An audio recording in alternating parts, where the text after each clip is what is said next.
Welcome to Stories from Site, the podcast for renovation enthusiasts. I'm Amy Donalik, and together with my co-host Jane Middlehurst, we chat with home renovators about the rollercoaster that is renovation. Today we're joined by Bethan, who shares the inspiring journey of transforming her family's Victorian home.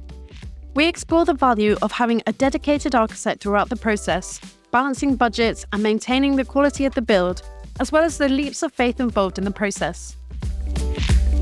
So welcome to the podcast, Bethan. Really great to have you with us. Thank you. I feel like it's an exciting moment to talk to you because we kind of know you from the beginning of your project when you did one of our courses. So it would be great to just hear how you started and what was the project.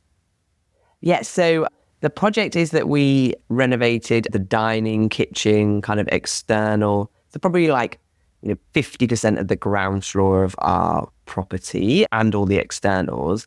We concluded the project just over 9 months ago, but we probably started thinking about it 2 years before that. So it's coming up to 3 years since we start looking at the HomeNotes platform. Ultimately, I used it in the planning, like how do I do the project? And I signed up to the courses around how do you write a great brief.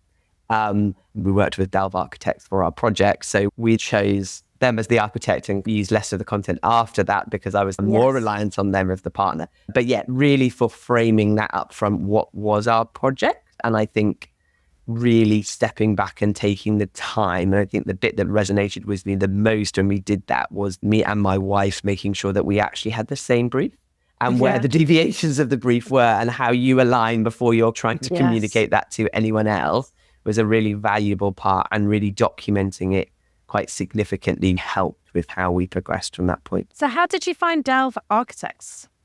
So ultimately, I looked through a lot of the architects that had been listed in Don't Move, Improve. They actually do quite a lot of work in the childcare space as well as residential properties. And we're a family of 5, so we are renovating our property to be suitable for me and my wife and our 3 children that are all primary school age at the moment. And so it felt like a very good match in terms of the types of projects that they do and what we were looking to achieve, that kind of balance of aesthetics and practicality, which is always an interesting line to tread when you're kind of trying to get to an outcome in a project. But we did go out to 4 or 5 different architects. With 3 of them, we got through to the stage of them proposing a brief to us about how they would approach the project. And then we chose Delve. So we did go through a bit of a process in terms of how we decided architects to work with. When you hired them, was the process of what you were going to go through with them and how the whole project was going to work clear to you? Were you kind of comfortable, or was there a small leap of faith as well? So I think they do take you through a process, of what they're going to do at what stage. But I think ultimately this is the first time for me working at that level of detail with an architect. So you understand it, but you don't practically know what that's going to really look like. What does a high-level design look like versus a detailed design actually is kind of, to an extent, words to you. You could imagine it, but you don't actually know the reality of it. So I felt like I was taking a leap of faith on 2 things. One is their historic projects. And did I ultimately like the outcomes that they'd achieved in projects that they'd done before? That feels like it gives you confidence. And then do you have a dynamic with the actual architect themselves? Because you're going to have to work with them closely for a significant period of time. Yeah. And actually, I think ultimately the combination of those 2 things were the things that got us to our decision about who to work with. It's interesting because we get quite a few people who find getting in touch with architects and actually getting replies from architects quite tricky, actually, more than maybe initially anticipated. Did you experience any of that? I definitely experienced that. I think I probably reached out to, in total, maybe 20 architects. And I would say that probably only 10 actually replied. And then a set of people replied saying that their portfolio was full or the project didn't quite match what they were looking for. And so then I think there was 6 where we had a little bit more detailed conversation, and we narrowed it down to 3 that we got to the stage where we actually had a proposal and a cost and then how it would work. But it felt like a much bigger funnel than I was expecting it to need to be in terms of the volume of people you reached out to versus the volume of actual responses and engagement that you got. And I think that can take people by surprise because it feels like, well, I've got projects. Why would you not want that? Or, it can seem a bit counterintuitive, really, why that happens, why that experience exists. I guess it's probably because residential architects, quite a lot of them just have small teams. So there's only so many projects you can take on a year, and they're quite a long commitment, aren't they? So there's a slower turnover than you would expect, especially with the smaller practices. I think it's also quite hard to navigate that balance, isn't there? Because there are larger practices that say they do residential and ultimately they only want to do full new build residential. They don't really want the kind of smaller refurbished. Smaller is still a very significant amount of money to you, but ultimately in their context, smaller projects. And so you really have to start a conversation with people to see if you're a match for their portfolio and realize that it is a kind of a matching process rather than an infinite capacity that these architects have. Yeah, absolutely. So this journey that you went on with the architects, was the project that you thought you were making, is that what turned out, or was there things that were turned up in the creative process? So I would say the kind of bones of the project, the kind of key component parts were what we expected. But the reason we wanted to engage with the design-led architect was to create it in a way that maybe wouldn't be described as just a classic family kitchen diner extension. Yeah. We wanted to create something that felt different, and we knew we had some tricky parameters that kind of meant that it needed a bit of a creative thinking just around kind of how, just very practically, we didn't end up with a room in the middle of the house that had no windows, because you're at risk of, if we just had gone across the back, that's what we would end up with. I guess you said, a design-led architect, you get something out of that layout and the strategy for the plan.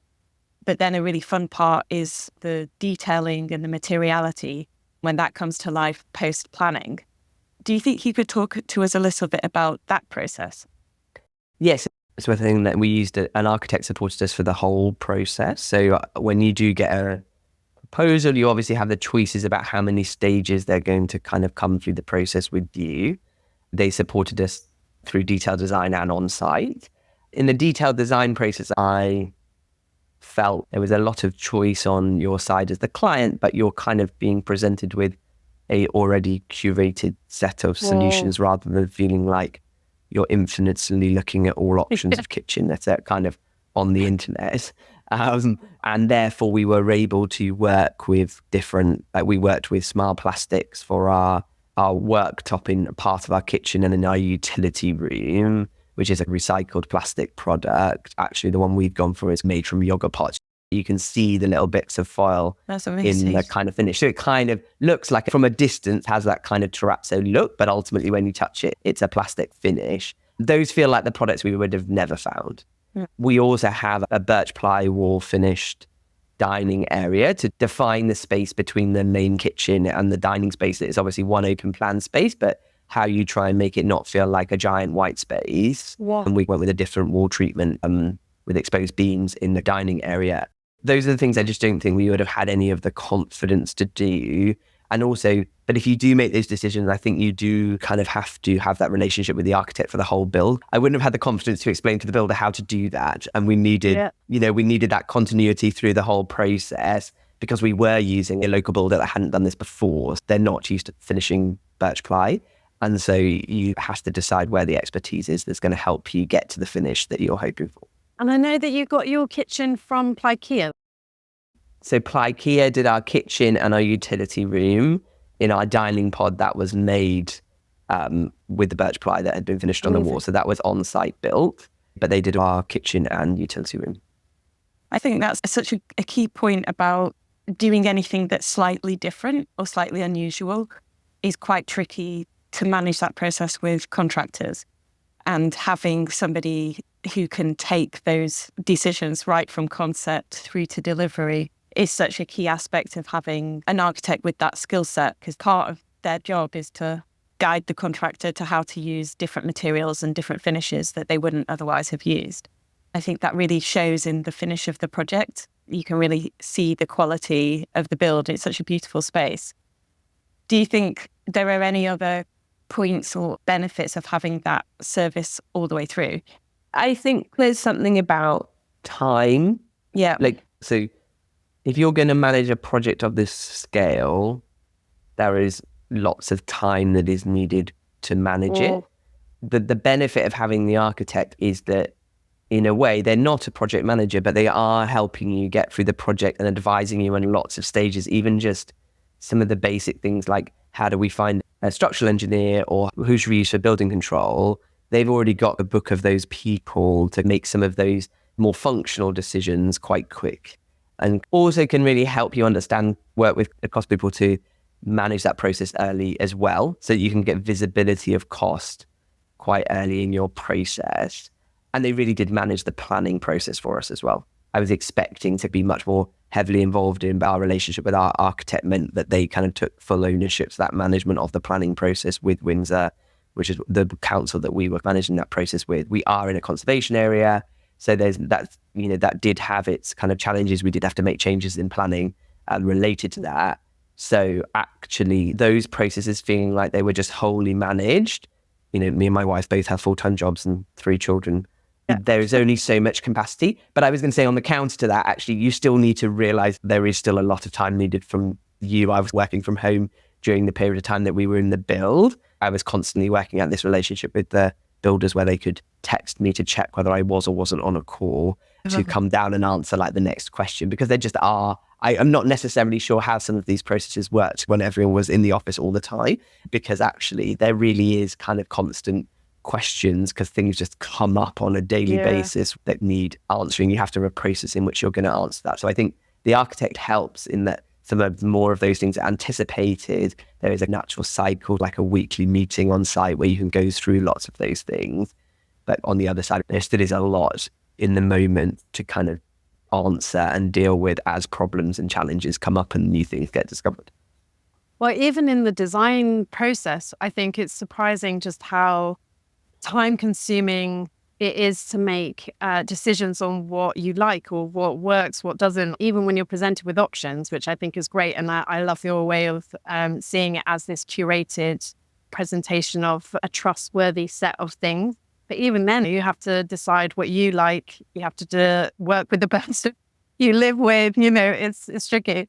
Yeah, what you like and how far you're willing to push yourself. I constantly felt like a little bit on a loop of, we've decided to use a design architect to not get to the outcome that we would have got to if we tried to do this ourselves. And therefore, what's my boundary? Like, what is pushing me to somewhere that feels like, I wouldn't have made that decision myself, but that is a good decision for us and what we're trying to achieve, relative to, actually, that's not our style and that's not what we like. And I think you're constantly calibrating between all of you as to how you can get to the best outcome that's ultimately the house that you're going to live in at the end of this process. Yeah. We're currently going through that process ourselves because we're having an app developed, and it's so interesting being on the other side of a creative process. I feel much more comfortable in an app development process because that's what I do as a day job. So I feel very happy doing that.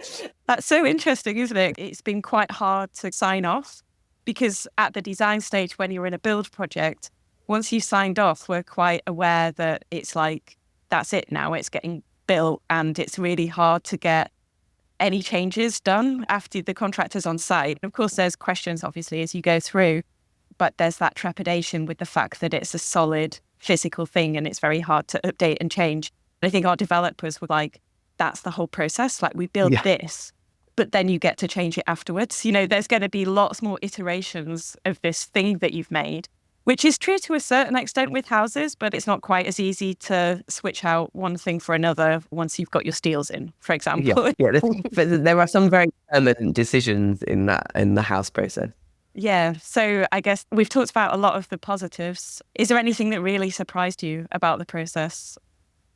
I think if you've not been part of any of these kinds of processes before, you don't have a sense of cost for the different services. I don't think it's a negative. I just think it's something like you don't understand coming into it. And so it can feel quite a high proportion of your budget. You have to be constantly reminding yourself about what you're getting out of that relationship and that you're comfortable that is the right balance in your budget. And I think just being clear on that, because for all the good reasons that we've said, this is going to get you to an outcome that you couldn't have got to in another context. I think could be quite quick to say, oh my gosh, like nearly 20% of my budget might go in this space. Yep. Actually, that can feel kind of quite uncomfortable when it's probably sums of money that outside of maybe buying your house originally is not kind of money you're necessarily used to spending on that scale on a daily basis. So it's Yes. already quite a large undertaking. And then you're like, what do I materially get for this part of the investment? It's less physical than buying a steel. You need to understand what your benchmarks are, what is the right level that you should be paying for that kind of service, and reminding yourself the benefits that you're getting from it. I think that dynamic is really important, because otherwise you can feel like, oh my gosh, that's too much of my budget to be spending on it. Yeah. Do you feel like you had to coach yourself through that? Yes, that's it. Because weighted cost, right? You're paying more before you start. The heaviest investment of your cost is likely to be in the detailed design phase. And so you're actually spending quite a lot of money before the spade has gone in the ground. And I think it's just that weighting of cost. And then you're almost into retainer stage once you're kind of at the project rate and they're coming in on a weekly basis. The big investment of cost is before you've started. And I think it's just that weighting is interesting to position with yourself, meaning that now when we get to site, the number of changes that we'll have to make, we've done a lot of anticipation through that process, saving us money by being so well planned. It's just that the investment of cost is kind of before you started. Yep. Yeah. It's quite nerve-wracking, isn't it? And did the site process go smoothly? How was that experience for you? I mean, probably like anyone, we removed the layer of flooring and then found like we needed new. I think if you're going to renovate a property that was built in 1890, then I think you kind of go into it knowing that there's going to be a level of discovery on site. And for us, that was kind of decayed floor joists was probably the main one, and needing ultimately to redo the whole floor for the section we were renovating. I think we were lucky that we also were able to balance that. Like, we'd assumed that we were going to have to dig like 2.2 meter foundations, and we actually only had to dig 1 point something. So there was a very positive relationship with our builder that we were able to kind of take the benefits where there was an element that hadn't cost as much and reinvest it in the floor. Like net, we were still above what we'd forecasted at the beginning, but nothing too material that wasn't within a contingency we had set aside, which I think is just critical to it not being too stressful a process. Yeah. At the time, I think everyone is going to discover something, however well planned you are before you get there. Can I ask you, on site, did it feel like it helped having the architects there as the third party? Yeah, so they're already on site every week at the beginning, and then stretching out to 2 weeks at different points. We kind of varied it a little bit, depending on what there was to see and the pace that the builders had progressed. But I think that particularly in managing, it had value in two ways. It's a second pair of very experienced eyes on what's happening and ability to solve more generic problems or anticipate the things we need to decide next. But also the benefit of where you have chosen a finish that is not something that the builders are going to have experienced before. Yeah. Then you can have very much more detailed conversations about how that process is going to go and advise them as they go. So I think it's both the site visit, but also the builder was ringing the architect when they were getting to certain stages and having that conversation when it was relevant, to make sure that we could get to the outcome. But I think overall, you're part of all those discussions. So the investment of time from your perspective, it's not like it's an advocate.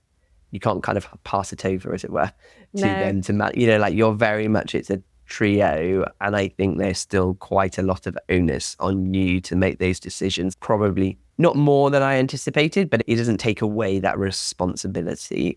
They are another party to help you get to the outcome, not the ones driving it.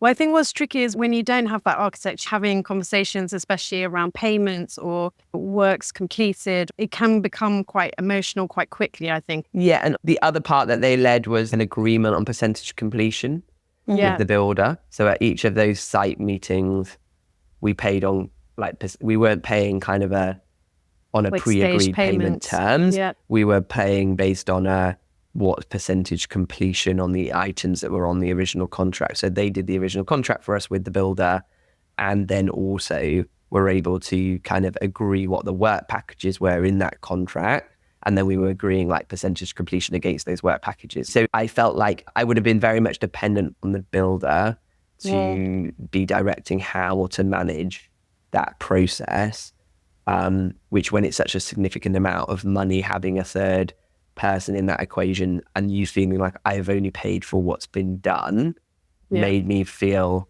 like we wouldn't end up in a situation where it's half built, but I paid 75% of the money to the builder already. You hear those horror stories of someone's left side, and actually it felt like it was protecting us against that as well. What's sad for the contractor is that even if they're super honest, super on the ball, if you don't have that third party verification as a client, how do you know? Yeah, we were really lucky with our builder. We were really happy with them. We had a very positive relationship with them through the period of time, but it's still a process that you've never done. And it was a builder that we'd never worked with before. So we were reliant on recommendations, but still you feel like you're going into the unknown with a significant investment, talking about lots of things that you are definitely not an expert on as well. So you're bringing that kind of, is this the right way to do that, or am I going to have a problem in 4 years' time because this hasn't been done correctly? I think increasingly people are feeling under pressure in terms of budgets, and I think having an architect on board throughout the process becomes a tricky choice because you're like, well, that could be a nicer kitchen. I think that's totally true. And I think even one of the architects we spoke to said, based on our budget, we'd recommend that we only see the planning, designs and approach. And so I think that is the tricky balance you're trying to strike, because you are like kind of balancing, is that going to get you to an outcome that's worth that investment? And I think there is a leap of faith in there. Jane, you said at one point that you can't do this process twice. So we don't really know whether we would have got to kind of where we are. And I think the designs that the architects did are great. And I actually think some of the biggest benefits are in the smaller things. Oh, absolutely. In the detail. And I think in a way, what's interesting is that the kind of value that it brings is experienced much further down the line. When you're talking about the experience of the space, those small details can add to your day-to-day. But then in resale values, you can often see a higher markup on projects completed with that very close attention to detail. But also, as you were saying, with performance, the gap between what is intended to build and what is actually built is quite large for lots of construction projects.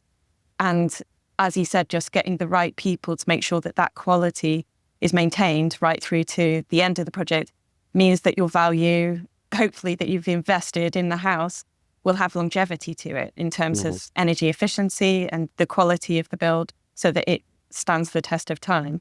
And I think that's quite hard because that's a long-term investment, isn't it? And not something that you're going to immediately appreciate. No, and very much the intention is to stay and enjoy. I don't intend on going through that again. Just to kind of wrap up, what are the things that you enjoy about the property now or about the way that you use the space? One of the biggest objectives, and we laid this out in the brief that we wrote right at the beginning, was we were trying to achieve is the connectivity between the house and the garden. With a young family, the garden is a thing that is very much in use all year round, whether it's kind of, going out in your swing costume or going out in your wellies. It's like the connectivity between those two spaces is really, really important.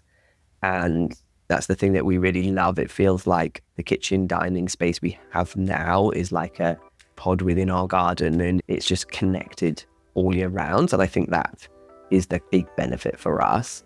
Amazing. Oh, thank you so much. If you would like to see photos of Bethan's beautiful home, then head to our website at homenotes.co/stories from site. And we'll see you next time.